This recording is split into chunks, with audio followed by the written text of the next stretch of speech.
Goeiedag luisteraars, weer eens welkom by vandag se program. Ek is dankbaar dat jy saam luister, waar ook al jy is, hoe ook al jou dag lyk en wat ook al in jou hart aangaan. Vandag wil ek weer eens praat oor iets waaroor ek nogal gereeld gesels. Vertroue, daardie diep fondasie vir geloof.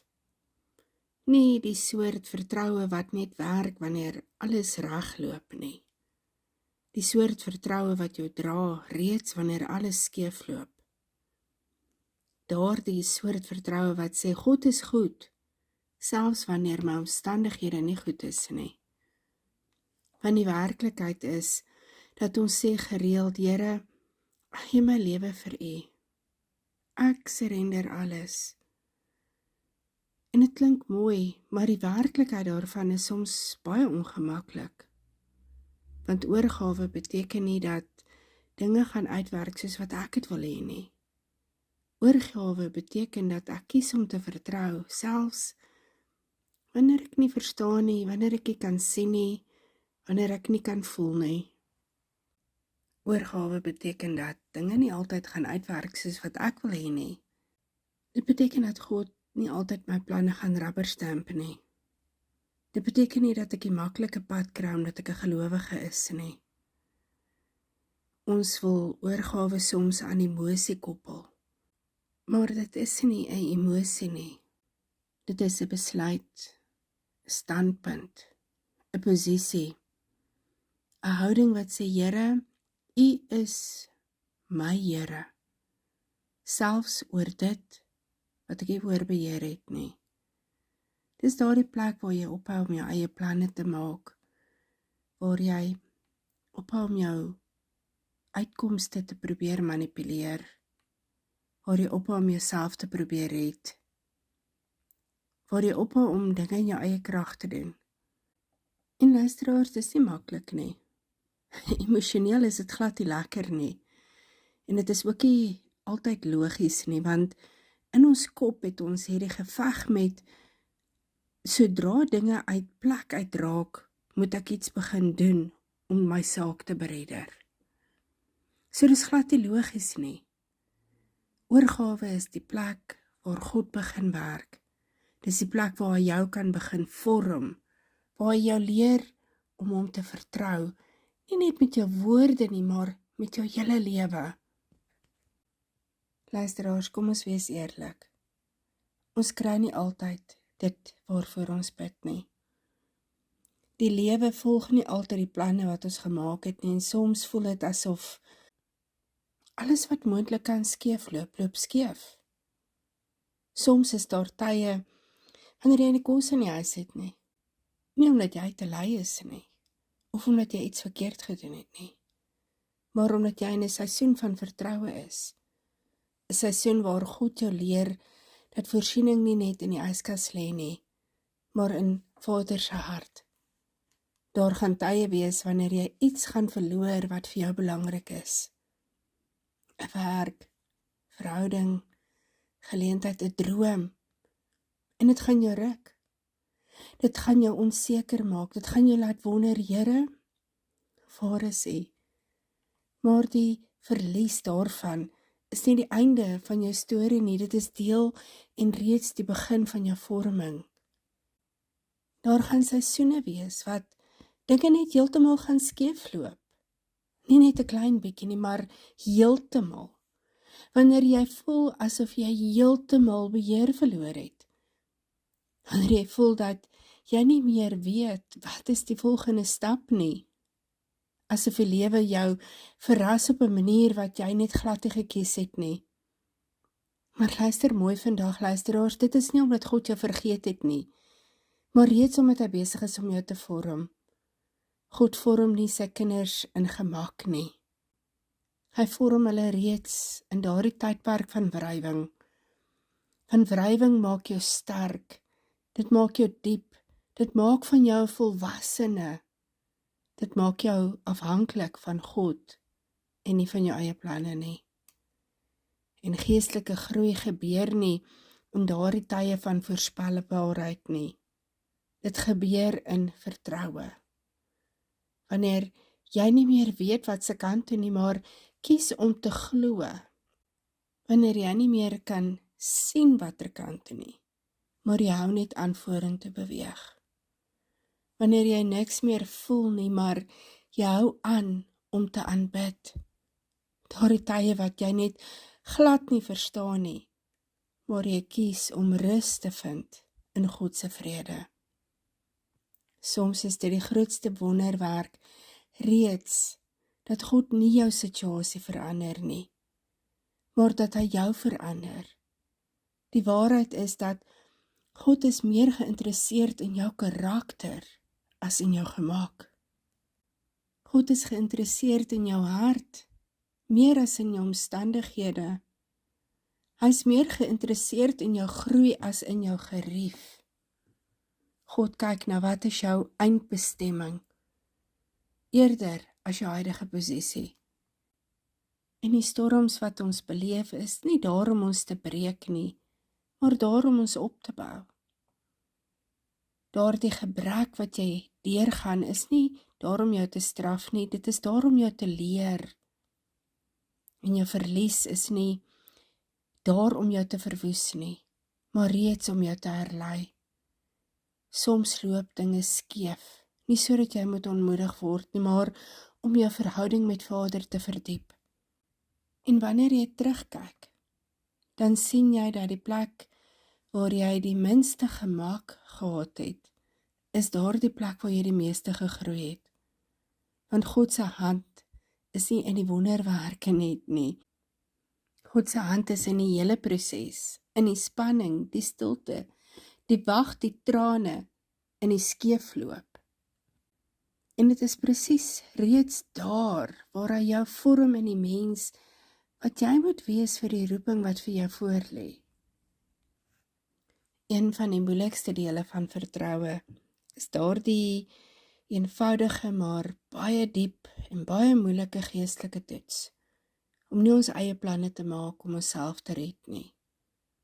Ken daardie oomblik, daardie innerlike spanning wanneer daar 'n stemmetjie is wat fluister, of soms baie hard skree, ek moet iets doen, ek moet 'n plan maak, ek moet iets doen om myself uit hierdie ding uit te red.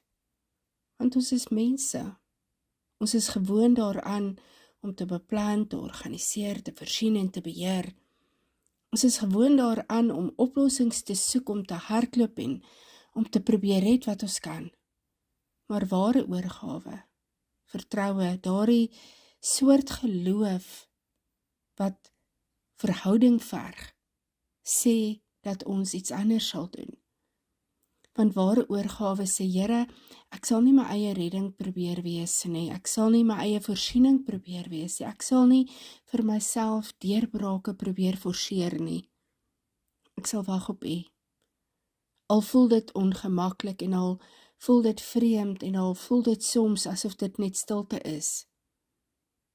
Luisteraars, daardie wag is nie passief nie en dit is nie lui nie. Daardie wag is geestelike volwassenheid. Want om te wag op God beteken nie jy doen nie niks nie. Dit beteken jy doen nie die verkeerde ding nie. Dit beteken jy hardloop nie God vooruit en probeer vir jouself 'n deur oopbreek wat hy nog nie oopgemaak het nie. Dit beteken jy probeer nie voorsien uit jou eie krag uit en probeer die uitkoms manipuleer wat nie van hom afkom nie. Om te wag op God is om te sê, Here, ek vertrou U genoeg om nie te hardloop nie. Ek vertrou U genoeg om nie paniekerig te raak en mensgemaakte oplossings te bou nie. Ek vertrou U genoeg om stil te word en te wag vir U beweging. Want soms is die grootste toets van geloof nie om iets te doen nie, maar om nie iets te doen nie. Soms moet ons hande van die stuurwiel afhaal en ons hart laat kalm raak, gedagtes stil maak. Soms is die grootste toets om te sê, Here, ek sal nie die deur oopmaak nie, want ek sal wag tot U dit oopmaak. En wanneer jy dit doen, wanneer jy ophou om jou eie planne te maak en ophou om jouself te probeer red, wanneer jy ophou om jou eie voorsiening te probeer wees, dan kan God begin beweeg en hy kan begin voorsien en vir jou die deure oopmaak. Hy kan begin praat en hy kan begin om jou te vorm, want God kan nie sy volle werk doen in 'n hart wat homself probeer het nie. Maar hy kan wonders doen in 'n hart wat rus. Dis die plek waar ons leer wat vertroue werklik is. Dit is die plek van ware oorgawe, waar ons geestelik volwasse word. En luisteraars, dit beteken dat jy gaan weet dat soms gaan jy deur 'n tydperk van donker gaan. Maar reeds daar gebeur iets heilig, diep, bonatuurlik. Wanneer 'n mens begin om God te aanbid in daardie donker plek. Nie in die lig en in die voorspoed nie. Nie daar waar alles regloop nie, maar reeds daar in die donker. As ek God vertrou, sal ek hom loof en prys, selfs in daardie tye. Luisteraars, dit is die hart van ware aanbidding, want aanbidding in voorspoed is baie maklik. Wanneer dit gemaklik is rondom jou, dan is aanbidding natuurlik. In tye wanneer alles mooi lyk, dan is aanbidding nie 'n toets nie, dit is net 'n reaksie. Maar aanbidding in die donker, in tye van stilte en onsekerheid, en daardie tye wanneer alles skeef loop, dan begin aanbidding profeties raak. Dit is die tye wanneer aanbidding die vyand laat bewe, en wat dit jou hart begin vorm. Want wanneer ons die Here aanbid in die donker, dan sê ons, Here, U is goed. Nie omdat my omstandighede goed is nie, maar omdat U goed is. Ons sê, Here, U is getrou, nie omdat ek nou kan sien nie, maar omdat U nog nooit opgehou het om getrou te wees nie. Here is my lig, selfs wanneer ek in die donker staan, is my voorsiening, selfs al het ek niks in my hand nie. Here, U is my vrede, selfs al woed daar 'n storm om my.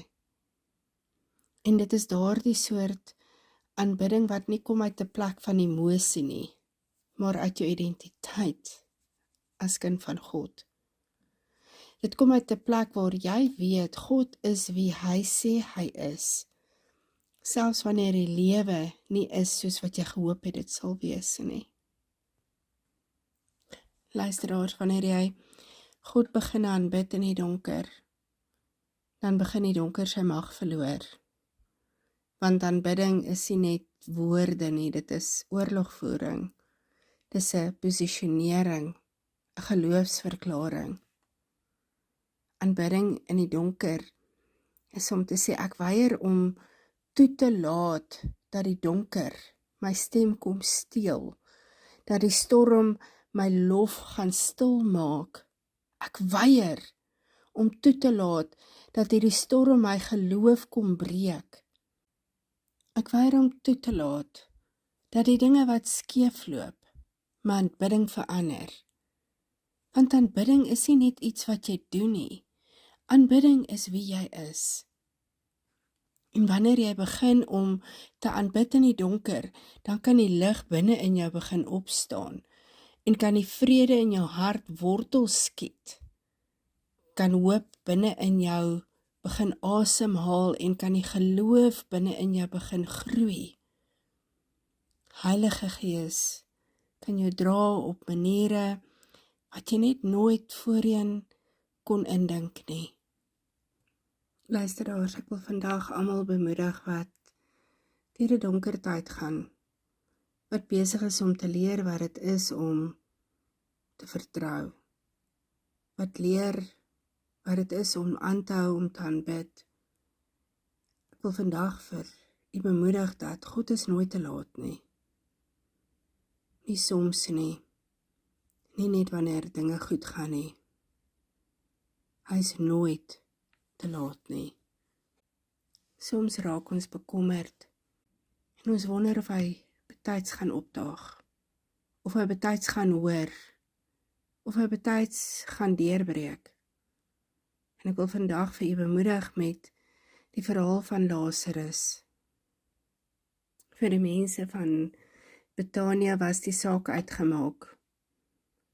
Vir die hart was daar geen hoop nie. Vir elke menslike oog was daar die graf toe. Vir die menslike verstand was die situasie klaar uitgemaak. Lazarus was dood. Nie net dood nie, hy's 4 dae dood gewees. Daardie graf was gesluit. Trane was gestort. Daar was 'n rouproses aan die gang. Alle hoop was begrawe. Maar dan kom Jesus. 4 dae later. En dan sê Martha, Here, as U hier was, sou my broer nie gesterf het nie. En dalk is dit hoe U dalk vandag voel. Here, as U maar net hier was. Maar Jesus kyk haar aan en hy sê, nee, ek is jammer ek is laat, of jammer ek het 'n fout gemaak, of ek het vergeet nie. Hy sê, jou broer sal weer opstaan. Want Jesus kom nooit te laat nie. Hy kom op die tyd wat die wonder die meeste glorie bring. Daar is 'n Lazarus in elkeen van ons se lewens, 'n situasie wat net heeltemal dood lyk. 'n Gebed wat jy nou al soveel keer oor en oor gebid het, dat daai gebed voel al oud. 'n Droom wat jy dalk begrawe het, 'n deur wat soveel keer al toegeklap het, en hoop wat net heeltemal verlore is. Maar Jesus stap nog steeds na grafte toe. Hy stap nog steeds na daardie plekke toe waar jy al daai hoop begrawe het. En hy wil daardie situasie vir jou verander. Vandag wil ek vir u los met hierdie boodskap, om vir Jesus te vertrou. In daardie donker tye, wanneer alle hoop verlore is. In die wete en die geloof en die vertroue, dat hy is nooit te laat nie. Kom ons bid saam. Hemelse Vader, Papa, ons kom vandag na U toe, Here, met oop, eerlike, rou harte. Harte wat U nodig het. Nie net vir wonderwerke nie, Here, maar vir vorming. Here, ons erken vandag dat U is God. Nie net oor die dinge wat mooi lyk nie, maar Here, ook oor die dinge wat skeefloop. Nie net oor daardie seisoene wat lig bring nie, maar ook daardie seisoene wat donker voel. En ons verklaar, Here, U is Here, selfs oor dit wat ons nie kan beheer nie. Here, ons gee vandag ons lewens weer opnuut vir U. Ons surrender vandag weer net alles. Ons laat gaan die planne wat ons vir onsself probeer maak. Ons laat gaan die pogings wat ons het om onsself te red. Ons laat gaan die paniek, die haastigheid, die selfvoorsiening. Ons kies om te wag en te vertrou. Ons kies om te aanbid selfs in die donker. Ons kies om te glo, selfs in daardie tye, Here, wanneer ons niks kan sien nie. Ons kies om te hoop, selfs wanneer die graf toelyk. Here, ons bring elke Lazarus van ons lewens na U toe. Here, ons glo dat U is nooit te laat nie. U kom op die tyd wat die wonder die meeste glorie bring. Vader, vorm ons, maak ons geloof volwasse, maak ons harte sag en ons gees sterk. Verdiep ons oorgawe en kom, maak ons aanbidding suiwer. Maak ons vertroue onwrikbaar. Here, vandag verklaar ons, U is goed. U is getrou en U is genoeg. U is nooit te laat nie. Ons rus in U, ons wag op U, ons vertrou op U. Ons loof en ons prys in die naam van Jesus Christus. Amen.